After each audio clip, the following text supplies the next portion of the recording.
Aujourd'hui, nous fêtons dans un restaurant les 40 ans d'un club de vin auquel j'appartiens depuis maintenant 38 ans. J'ai décidé pour les 40 ans d'organiser une grande soirée, ouverte évidemment aux membres du groupe, mais aussi à ceux qui ne le sont plus, qui l'ont été.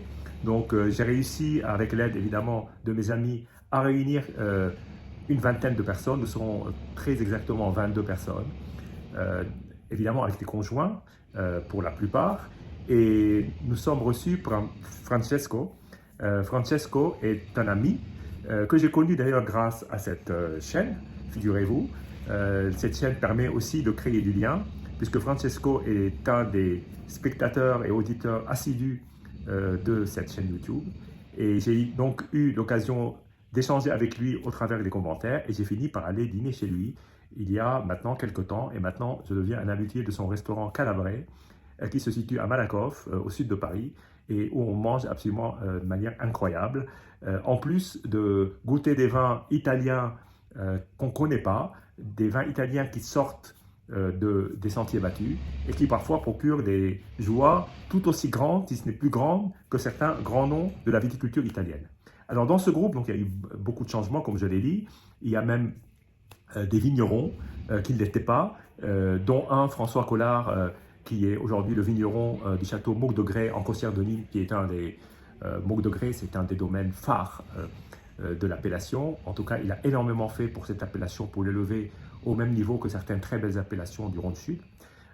François ne sera pas avec nous, très occupé dans ses vignes, bien entendu, mais d'autres seront parmi nous, parmi ceux qui ont vécu des phases de la vie de ce club. Alors c'est quand même assez extraordinaire de se dire qu'au bout de 40 ans, ce club existe toujours, et bravo à la personne qui l'a lancé. Elle ne savait pas forcément que ce club allait vivre en 2026 en l'ayant lancé en fin 1926. Donc le principe de cette soirée, c'est que chacun apporte une bouteille. Francesco donc dans sa Piccola Calabria, qui est le nom du restaurant, que vous trouverez facilement, Piccola Calabria va nous accueillir ce soir.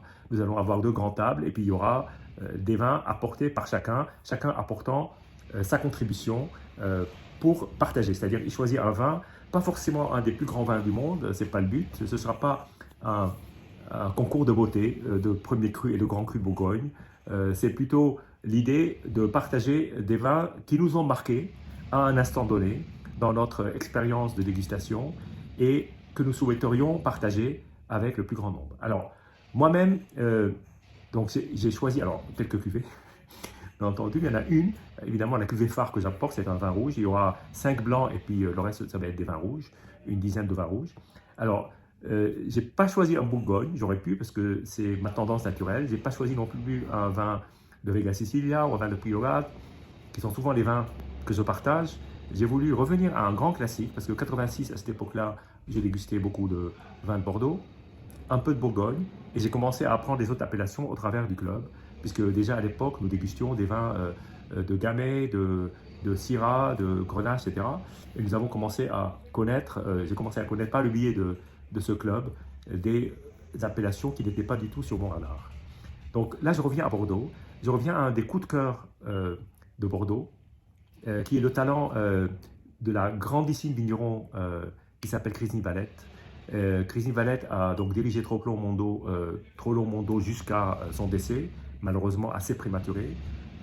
Les vins étaient très recherchés, avaient évidemment été sous les phares de Parker, parce que pour certains, c'était synonyme d'un vin qui est très extrait, des vins qui vont à un moment donné...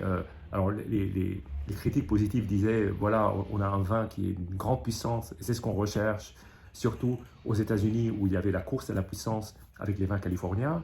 Donc il fallait effectivement essayer de retrouver quelque chose qui puisse rivaliser avec ces grands blockbusters, comme on les appelle, californiens, qui passent dans du bois neuf, mais avec une énorme matière, très mature, etc.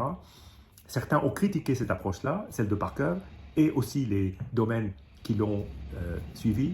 Ça, c'était dans les années 80-90, début des années 2000. Maintenant, les choses se sont remises en place. Et en fait, quand on déguste des vins de cette époque-là, on se rend compte que c'était des vins qui étaient faits pour la garde et pas forcément faits pour être bu très jeune, au moment où ils sont encore toute cette partie-là qui est très extraite. Alors, Trollon Mondo, c'est un château qui est je trouve qu'il va au-delà de simplement son classement, même s'il est un grand cru classé de Saint-Émilion. Je pense qu'il doit être premier grand cru classé B aujourd'hui, parce qu'il y a des révisions du classement, contrairement au Médoc, il y a des révisions de classement assez régulières. Mais chaque fois que j'ai eu l'occasion de goûter les vins du domaine, bah, j'ai été enchanté. Et en général, je l'ai fait en partageant avec des amis, parfois dans des restaurants. Bien, bah, en préambule de cette soirée qui va se passer ce soir, donc j'ai ouvert la bouteille, le bouchon est parfait, est sorti d'un coup, juste humide au contact du vin, ce qui est très bien, et puis sec sur la partie extérieure. Donc je pense que sur le plan de la conservation, cette bouteille-là doit être assez optimale. Maintenant, bien évidemment, la conservation ne dit pas tout, et on va voir ce que ça donne réellement. Bien, alors allons-y. Alors, on est sur un vin qui a 30 ans, très exactement, un peu plus. Et donc, il y a une trentaine d'années, il était en plein élevage, bien entendu. Alors, déjà, la couleur est une couleur assez, assez claire, tout compte fait. Je trouve quand même que cette couleur est assez peu évoluée pour un vin de 30 ans. Si je me fie à la robe, qui est une robe évidemment orangée, mais pas brunâtre. De très légers reflets brunâtres, mais à peine. Mais dans l'ensemble, c'est une robe, bon, bien bordelaise, qui tient bien, mais qui n'est pas opaque, et au contraire, qui a une belle limpidité, une belle clarté. En tout cas, à la lumière. Voilà. Maintenant, allons-y au nez. Alors, je viens de l'ouvrir, et je pense qu'elle va évoluer pendant la journée, puisque là, on est à quelques heures de la dégustation. Le principe de la dégustation, c'est que nous allons pendant 1 heure déguster les vins que tout le monde a apportés à l'aveugle. Donc cette bouteille-là, elle sera incognito. Bien entendu, on verra que c'est une forme bordelaise, mais ça peut être un Madiran, ça peut être même un vin du Sud, type Bandol. Donc ça ne donne pas beaucoup d'indications. Il n'y a pas l'âge, on ne sait pas. Et puis chacun va déguster librement les vins comme il le souhaite, il n'y a pas d'ordre. Et puis ensuite, on va essayer de faire une petite synthèse que j'aurai le plaisir de partager avec vous après la soirée. Voilà. Bien.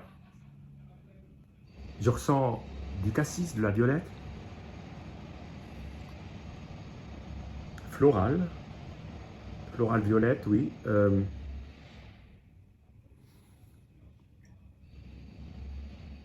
Et fraise assez mûre. C'est un magnifique, magnifique nez.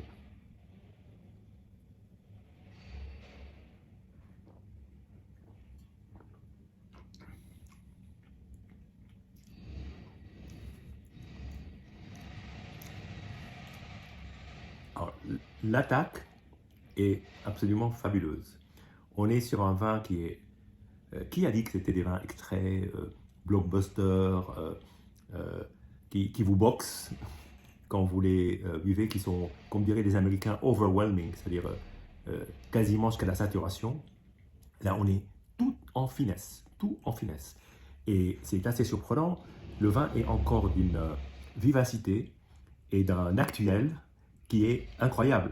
Et j'ai la sensation que ce vin est, je vais pas dire, on sent quand même que c'est un vin qui a de l'âge, qui a de la maturité, mais on sent aussi que le vin est encore vigoureux, plein de force, vive, et une aromatique qui est d'une grande subtilité, avec une très belle allonge, et fin, élégant, élégance.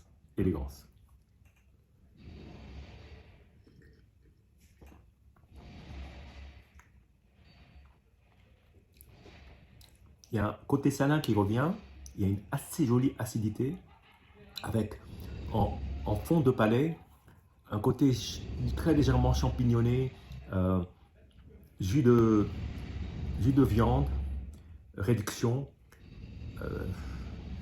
C'est merveilleux, avec une légère pointe truffée qui ressort là, après agitation, et après l'avoir dégusté, et ensuite une longueur en bouche très sympa, très sympa.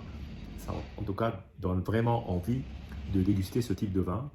Alors, au risque de de surprendre quelques-uns. Pour moi, un grand Bordeaux n'est pas forcément... On a souvent tendance à comparer les Bordeaux en disant oui, c'est presque un vin de Bourgogne. Moi, je trouve qu'un grand Bordeaux est un grand Bordeaux quand il assume son caractère de grand Bordeaux. Et c'est ça que j'ai... C'est totalement différent, mais totalement différent d'un Chambrol, d'un Beaune, d'un Gevrey. Là, on est sur une personnalité tout à fait entière où il y a évidemment la puissance du Merlot sur ces terroirs de Saint-Émilion qui donne des merveilles. Et puis il y a le travail de la vigneronne qui est absolument remarquable et qui donne envie de découvrir tous les millésimes de cette grande artiste qui nous a quittés malheureusement en pleine force de l'âge. En tout cas, voici un très très beau vin. Je vais me préparer pour ce soir et je reviendrai ici même vous rendre compte de cette superbe soirée chez Francesco à Malakoff pour les 40 ans du Club de Dégustation. Voilà, je vous dis santé, vive le grand vin de Bordeaux, pas l'oublier, surtout pas, et puis à bientôt. Parla più piano e nessuno sentirà.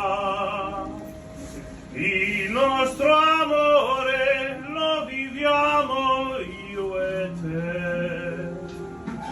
Nessuno sa la verità,